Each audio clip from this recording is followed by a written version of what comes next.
Hello बच्चों, आज हम पढ़ेंगे हिंदी में लिंग, जेंडर। जो शब्द होते हैं हिंदी में, जो विकारी शब्द होते हैं जैसे संज्ञा, सर्वनाम, विशेषण, क्रिया, ठीक है, तो इनका कोई ना कोई लिंग ज़रूर होता है। लिंग कहते हैं पहचान को, ठीक है। लिंग का अर्थ होता है पहचान का सूचक, यानी जो पहचान कराए, शब्द की जो पहचान कराए उसे हम कहते हैं लिंग, ठीक। अब देखिए जो शब्द होते हैं जैसे कि धोबी धोबिन कपड़े धो रहे हैं, मैंने जंगल में शेर शेरनी का जोड़ा देखा, पिताजी ने वर वधू को आशीर्वाद दिया, ठीक। ये 3 वाक्य हैं और इन तीनों वाक्यों में धोबी, शेर और वर ये पुरुष जाति का बोध कराते हैं। मतलब कि ऐसा प्रतीत होता है कि ये पुरुष हैं, और धोबिन, शेरनी और वधू ये स्त्री जाति का बोध कराते हैं, ठीक है। तो जो शब्द होते हैं, कुछ शब्द पुरुष जाति का बोध कराते हैं और कुछ स्त्री जाति का बोध कराते हैं। तो शब्द के जिस रूप से उसके पुरुष अथवा स्त्री जाति का बोध होता है उसे हम क्या कहते हैं? लिंग कहते हैं। यानी कि शब्द का वह रूप जो हमें स्त्री या पुरुष, शब्द के स्त्री या पुरुष जाति के होने की पहचान कराता है उसको हम कहते हैं लिंग, ठीक। अब देखिए लिंग जो होते हैं हिंदी में 2 प्रकार के होते हैं।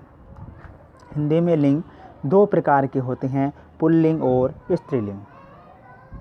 पुल्लिंग क्या होते हैं? पुरुष जाति का बोध कराने वाले। जो शब्द पुरुष जाति का बोध कराते हैं उनको हम कहते हैं पुल्लिंग। जैसे वर, पंडित, नौकर, भिखारी, आदमी, लड़का, बैल, सेठ, मुर्गा, गायक, ठीक है। ये क्या हैं? इनसे हमें पता चलता है कि ये पुरुष जाति के शब्द हैं, तो इनको हम कह सकते हैं ये पुल्लिंग शब्द हैं। जिन शब्दों से पुरुष जाति का बोध होता है, पुरुष अर्थात आदमी का बोध होता है जिन शब्दों से, तो उनको हम कहते हैं पुल्लिंग। ऐसा नहीं कि जो सजीव चीज़ें हैं वही पुल्लिंग में आती हैं, निर्जीव चीज़ें भी पुल्लिंग में आती हैं। जो निर्जीव चीज़ें होती हैं वे भी पुल्लिंग में आती हैं। जैसे कूलर, बताइए पुल्लिंग है या स्त्रीलिंग है? कूलर। देखिए हमें पता नहीं चल रहा, जैसे किसी शब्द का हमें पता नहीं चलता कि पुल्लिंग होगा या स्त्रीलिंग होगा, तो उसके लिए हम या तो हम उसको वाक्य में प्रयोग कर लें, और वाक्य में प्रयोग करने के लिए हम एक शब्द लगा सकते हैं अच्छा या अच्छी, ठीक है। जैसे कूलर अच्छा है, या हम कहेंगे कूलर अच्छी है। बताइए क्या लगाएंगे आप? अच्छा लगाएंगे या अच्छी लगाएंगे? जाहिर है आप अच्छा ही लगाएंगे, और अच्छा लगाएंगे तो अच्छा क्या है, कैसा विशेषण है? पुल्लिंग का विशेषण है। तो कूलर शब्द क्या होगा? पुल्लिंग होगा। कूलर अच्छा है, कूलर अच्छी है, ये वाक्य गलत है। तो क्या सही वाक्य क्या है? कूलर अच्छा है, और अच्छा क्या है? ये पुल्लिंग है। अगर अच्छी लगता है इसके साथ में तो स्त्रीलिंग होता, ठीक है। तो कूलर अच्छा है तो यह होगा पुल्लिंग।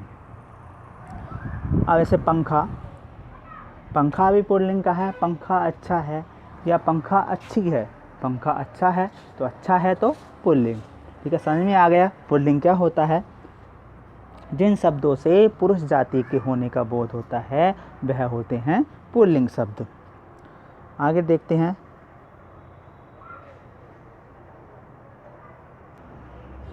स्त्रीलिंग शब्द, स्त्री जाति का बोध कराने वाले शब्द। जिन शब्दों से स्त्री जाति के होने का पता चलता है उन्हें कहते हैं हम स्त्रीलिंग। जैसे वधू, पंडिताइन, नौकरानी, भिखारीन, औरत, लड़की, गाय, सेठानी, मुर्गी, गायिका। ये तो देखिए सारे सजीव चीज़ें दे दी। अब कुर्सी, कुर्सी कैसा होगा बताइए? कुर्सी क्या होगा? स्त्रीलिंग। निर्जीव वस्तुओं का भी लिंग होता है, या तो वो स्त्रीलिंग में जाएंगी या पुल्लिंग में जाएंगी। ऐसा नहीं है जो निर्जीव है। तो जिन शब्दों से स्त्री जाति के होने का बोध होता है उन शब्दों को हम कहते हैं स्त्रीलिंग, ठीक। जैसे हिंदी शब्द है, हिंदी। अब हिंदी अच्छा है या हिंदी अच्छी है, हम क्या लगाएंगे? अच्छी, तो ये होगा स्त्रीलिंग।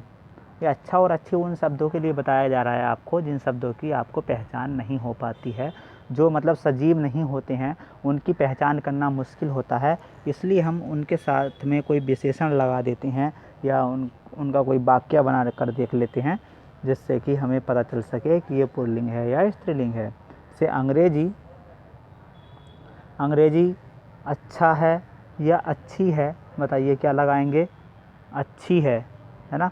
अच्छा है, अंग्रेजी अच्छा है, ये तो गलत हो जाएगा, तो क्या लगाएंगे? अंग्रेजी अच्छी है। अच्छी लगाएंगे तो वह शब्द क्या बनेगा? स्त्रीलिंग। जैसे पृथ्वी है, पृथ्वी अच्छा है या पृथ्वी अच्छी है? पृथ्वी अच्छी है तो पृथ्वी शब्द कैसा होगा? स्त्रीलिंग। जो निर्जीव हैं उनके आगे उनके साथ में कोई विशेषण जोड़ करके देख लेंगे या वाक्य बना करके देख लेंगे, और जो सजीव हैं उनका तो हमें पता ही होता है कि कौन सा स्त्रीलिंग है और कौन सा पुल्लिंग है। जैसे लड़का पुल्लिंग होगा, लड़की स्त्रीलिंग होगा, माता स्त्रीलिंग है, पिता पुल्लिंग है ना? तो जो सजीव हैं उनकी हम पहचान आसानी से कर लेते हैं, लेकिन निर्जीव की पहचान करना मुश्किल होता है, इसलिए ये तरीका उसके लिए बताया गया है।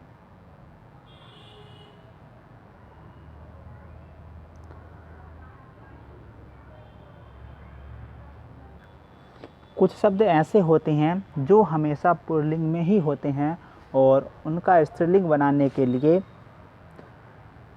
मादा जोड़ा जाता है। क्या जोड़ेंगे उनका स्त्रीलिंग बनाने के लिए? मादा।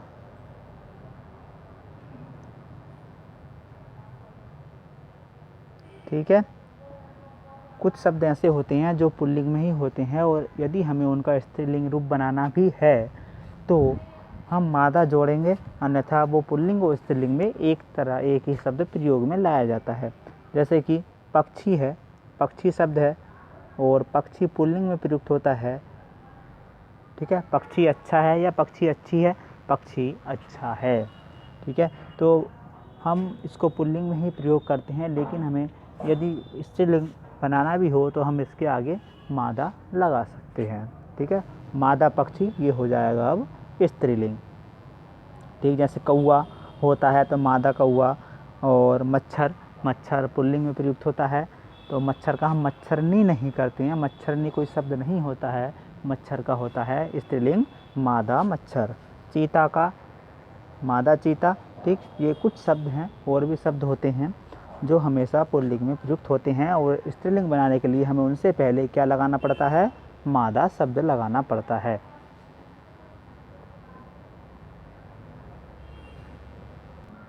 जैसे कुछ शब्द हमेशा पुल्लिंग होते हैं, ऐसे ही कुछ शब्द ऐसे होते हैं जो हमेशा स्त्रीलिंग में ही होते हैं, उनका पुल्लिंग नहीं होता है, और यदि हमें उनका पुल्लिंग बनाना हो तो हम लगाते हैं उनसे पहले नर। ठीक है। जैसे है चील। ठीक। चील स्त्रीलिंग शब्द है, लेकिन हमें पुल्लिंग में प्रयुक्त करना हो तो हम इससे पहले नर लगा देंगे। पुल्लिंग बनाने के लिए क्या लगाएंगे? नर। मक्खी है, मक्खी हमेशा स्त्रीलिंग शब्द होता है और इससे पहले हम नर लगा देंगे तो पुल्लिंग हो जाएगा। छिपकली भी स्त्रीलिंग होता है, लेकिन पुल्लिंग बनाने के लिए हम इससे पहले नर लगाते हैं। चींटी भी स्त्रीलिंग होता है, इससे पहले हम नर लगा देंगे तो पुल्लिंग हो जाएगा। ये थे कुछ शब्द जो हमेशा स्त्रीलिंग में ही प्रयुक्त होते हैं।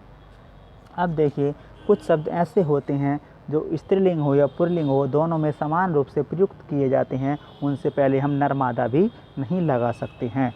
जैसे कि प्रधानमंत्री के पद पर चाहे कोई स्त्री हो या कोई पुरुष हो, उसको हम प्रधानमंत्री ही कहते हैं, प्रधानमंत्री नहीं कहेंगे। प्रधानमंत्री कोई शब्द होता ही नहीं है, ना हम इससे पहले नर मादा लगाएंगे। चाहे पुरुष हो या स्त्री हो, प्रधानमंत्री के पद पर कोई भी हो तो हम प्रधानमंत्री ही कहेंगे। मंत्री चाहे स्त्री हो या पुरुष, उसको हम मंत्री ही कहेंगे। डॉक्टर चाहे पुरुष हो अथवा स्त्री, डॉक्टर ही कहेंगे। नर या मादा या डॉक्टरनी नहीं होता है। इंजीनियर, खिलाड़ी, राष्ट्रपति, ये सभी पुल्लिंग और स्त्रीलिंग दोनों में एक जैसे ही रहते हैं। इनसे पहले ना कुछ लगाएंगे, ऐसे ही रहेंगे, चाहे इनके पद पर कोई पुरुष हो अथवा महिला हो। तो आपको सही से समझ में आ गया होगा और इस चैप्टर को अपनी बुक से सही से पढ़ लेना। ओके।